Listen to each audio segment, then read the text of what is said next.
Este de aquí es el primer Netflix. Un videoclub del cual salió la plataforma de series y pelis con más usuarios del mundo y por el que nadie hubiera apostado. En serio, la cadena Blockbuster rechazó su compra porque esto del streaming es algo pasajero. Este es el primer Filmin, el primer Facebook o el primer Twitter, los cuales evolucionaron hasta el Filmin, Facebook o Twitter actuales. Y esta es la primera foto de Instagram. Pero para llegar aquí pasó antes por un proceso que la transformó de una app complicada llamada Bourbon a lo que todos conocemos hoy. ¿Y por qué os voy a hablar de cómo evolucionó Instagram? Para hablar de cómo evolucionó la primera arquitectura de Bofill. Para hablar de cómo nació la Muralla Roja, el edificio al que Hendrix le dedicó una canción, Isabel Coixet una peli, y los influencers han conseguido que se prohíba la entrada de tanta foto que se hacen. Pues porque es uno de los edificios favoritos de Instagram, y comparten historia en cuanto a depurar un concepto hasta quedarse con lo más esencial. Esto va de la voluntad de llegar a todo el mundo y cambiar el mundo. Luego Instagram cambió saltándose sus propias normas y Bofill pues también evolucionó. Pero bueno, yo soy Pau Just con M de Muralla Roja rojísima y esto es Deconstruyendo el cine o las redes o todo.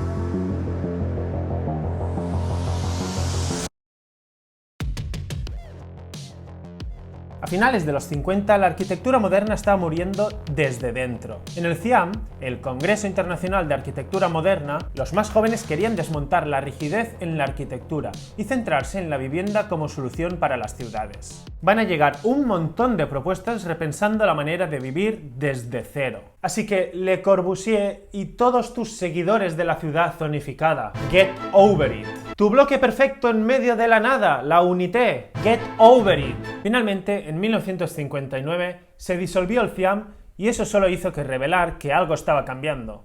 Los jóvenes llegaban pisando fuerte y arrasarían durante la siguiente década, los años 60. Los años 60 fueron una época de experimentación, de fe en la tecnología y de confianza en el futuro. ¿Os acordáis del vídeo de las utopías de Blade Runner?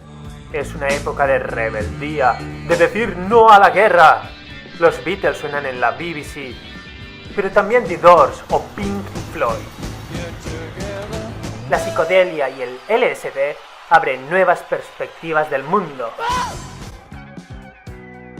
En este contexto, unos jóvenes arquitectos empiezan a plantear una nueva arquitectura. Algo que acabaría siendo una revista llamada Archigram. Pues Archigram, Archizoom y los metabolistas crean muchas utopías, pero construyen pocas realidades. También está Buckminster Fuller, que quiere cubrir el mundo con sus cúpulas. Pero cubrir el mundo no es posible. Buckminster, get over it. Bueno, pero no over, o sea, que lo superes. Hoy veremos utopías construidas. 60 años después. Lo que cubre el mundo hoy en día no es una cúpula, sino que es Internet. Las redes, las fotos, los likes. Kevin Systrom y Mike Krieger, los fundadores de Instagram, habían creado antes la app Bourbon. Porque, ¿por qué no ponerle el nombre de tu bebida alcohólica favorita a la app que vas a crear y que quieres que cambie el mundo? Bourbon servía para registrar dónde habías estado. ¿Que te vas de vacaciones a Nueva York? Check. ¿Que te vas a Gargantilla de Lozoya y Pinilla del Buitrago?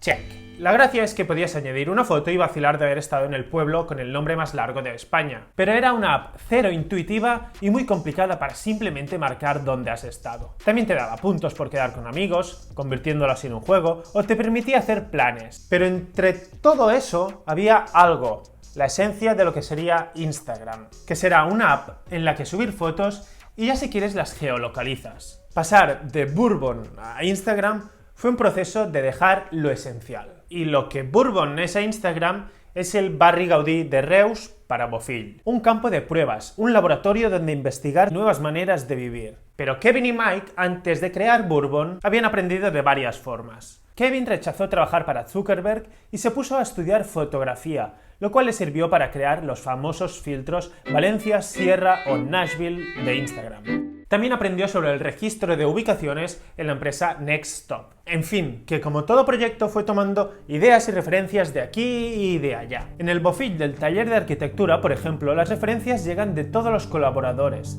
de poetas como Goytisolo pensando sobre conceptos y nombres, de Anna Bofill aportando ideas sobre matemáticos, los fractales y sistemas agregativos, Manolo Núñez y su interés por el teatro. Todos ellos tenían sus propias ideas y referencias que mezcladas daban una riqueza absoluta a los proyectos. Las ciudades antiguas y sus formas de sumar más vivienda de forma informal, las casbah, las medinas, la riqueza de formas y escalas, todo esto no son solo referencias para el taller, son también referencias para esos jóvenes de los 60 que replantean el mundo. La arquitectura moderna baja de su pedestal y empieza a preocuparse más por lo social, por lo local, beneficiar a las personas, a los usuarios. De aquí nace el Mad Building que se reproduce como una alfombra, por ejemplo Candilis Josie Cambuch o los clústeres de los Smithson que crecen en racimo también en vertical.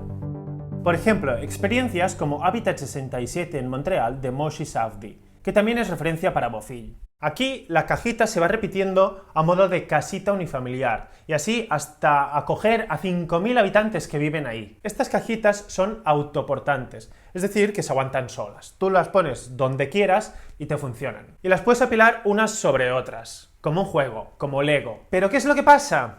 Que en España, en ese momento, por economía y por técnica, eso era imposible. Los módulos que vamos a ver en el barrio Gaudí, en Calpe o en el Walden son módulos conceptualmente, de uso, pero con una construcción tradicional. El taller de arquitectura ya había investigado en vivienda en Barcelona o en Castelldefels, pero el primer gran conjunto de vivienda que afrontan es el barrio Gaudí de Reus, el Bourbon de Bofill. Aquí en Reus los módulos son irregulares. Hablamos de agregación, pero aquí cada pieza va a su bola, es como un tangram. Y puedes alternar los pisos como quieras, y eso produce calles, plazas y otros espacios de encuentro para vecinos, con algún que otro homenaje a Gaudí.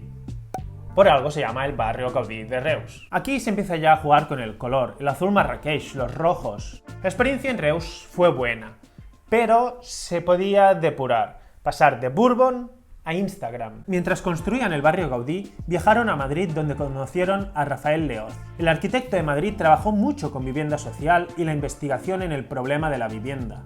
Desarrolló el bautizado como módulo L. A partir de ahora, Bofill hará sus módulos ortogonales, con mucho más juego que en el barrio Gaudí.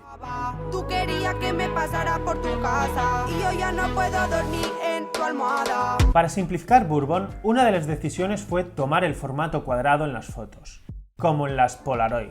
Solo había una opción de formato, con todos los filtros que tú quisieras, pero una opción. Luego ya vinieron los hashtags, las 1001 fotos de pies en la playa, las 1001 fotos de gatitos, los sorteos de 2 plantas al mes para toda la vida, pero eso ya es otra cosa.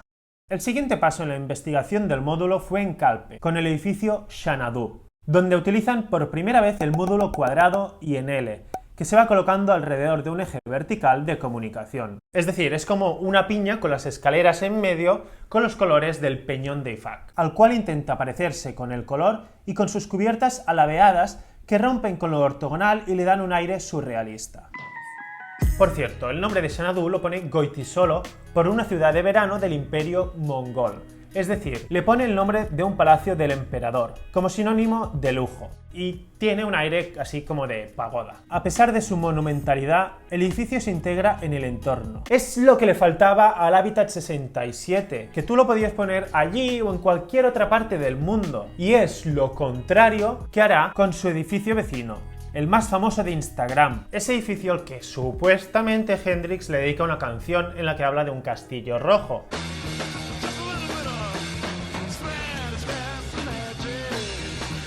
El mismo edificio que se ha visto obligado a prohibir la entrada y poner vallas para que los pesados de los influencers no vayan a hacerse fotos y pasar por delante de las viviendas cada día. Así que por favor, no vayáis en masa a buscar vuestro like, ya os explico yo el edificio. En Xanadu los módulos eran imperfectos, se le tuvieron que añadir escaleras o baños en algún lugar. En la muralla roja se seguirá usando el módulo cuadrado, pero todavía habrá alguna excepción en que se deforma o recorta por el bien del conjunto. La diferencia es que aquí se empieza a añadir la variante vertical. Los módulos empiezan a moverse en altura. La vivienda no va a estar toda en un mismo plano. Aparecen distintos niveles para diferenciar usos o espacios. La idea se ha depurado, se ha perfeccionado y se le da complejidad. Es lo que habría pasado en Instagram si hubiesen permitido hacer vídeos pero siguiendo con el formato cuadrado. Pero ahora ya hay formato horizontal, vertical, vídeos, stories tomadas de Snapchat, reels tomados de TikTok, en fin, que se ha desvirtuado. En la muralla roja, el módulo cuadrado es un cubo. Ana Bofill explica que el espacio mínimo de aire para una persona es más o menos de unos 3 por 3 por 3 metros, que es aproximadamente el tamaño de los cubos de la muralla roja. Todas estas viviendas se van agregando como una casba, que era la inspiración inicial para el taller. Si Xanadu se integra en forma y color en el lugar, la muralla roja sube sus tonos para diferenciarse dependiendo del uso. El rojo para la fachada exterior, azul en el patio de la piscina, rosa en otros patios y púrpura para lo que queda. Todo esto tan llamativo, con unos colores tan actuales o tan atemporales, hacen que la muralla roja sea tan moderna, que sea el plató favorito para los influencers. Parece un decorado hecho hace 4 días, pero se acabó el año 73. Por cierto, se dice que el nombre hace referencia a la forma y color, pero también a las ideas políticas del taller en aquel momento. Pero bueno, Instagram se va a quedar con la parte más superficial del proyecto. Finalmente, el módulo se perfecciona en el Walden 7, donde es definitivamente un único cubo. Hasta ahora se partía de un cuadrado para crear un módulo, pero en el Walden 7 es un perfecto cuadrado de 5 por 5 metros, al que se le suman otros cubos en cualquiera de sus 6 caras. Y es que el cubo le solucionaba la estructura porque funciona perfectamente, le soluciona los usos y la adición. Simplemente tenían que plantear una serie de normas. Cómo iba a crecer el conjunto. Una de esas formas era, por ejemplo, el movimiento de caballo en el ajedrez. Y este es el resultado cuando se agregan los módulos de distintas formas. Unos espacios espectaculares, puertas de entrada al edificio de 3 plantas de altura, ventanas urbanas, patios, calles interiores, plazas donde se han hecho conciertos o pases de cine. Pero es que esto mismo les servía también en Francia para hacer el conjunto de vivienda social Le Petit Cathédrale, con una reinterpretación de la agregación del Walden, o en el ya posmoderno Palacio de Abraxas. Pero de este ya hablaremos en un vídeo sobre la arquitectura de los Juegos del Hambre, porque a partir de aquí se frena la investigación de las agregaciones modulares, desaparece el taller y sigue solo Bofill por otros caminos. Y por cierto, para acabar, el nombre de Walden 7 viene de Henry David Thoreau y el relato en el que el filósofo explicó su vivienda en una cabaña del bosque durante 2 años. Más tarde, el psicólogo del conductivismo Skinner propone la utopía del Walden 2, donde la sociedad vive en armonía, donde importa más el conjunto que el individuo, sin desigualdades, y que evoluciona hasta el Walden 6. Y finalmente, el taller de arquitectura propuso el Walden 7, un edificio que es como un barrio, con un fuerte énfasis en la comunidad. Una utopía construida. Espero que os haya gustado este vídeo y si es así os dejo por aquí el enlace al vídeo de las utopías de Blade Runner, en el que también hablamos de Bofill, de Archigram y de muchos más. También podéis compartir el vídeo, darle un buen like o dejar un comentario. Adiós.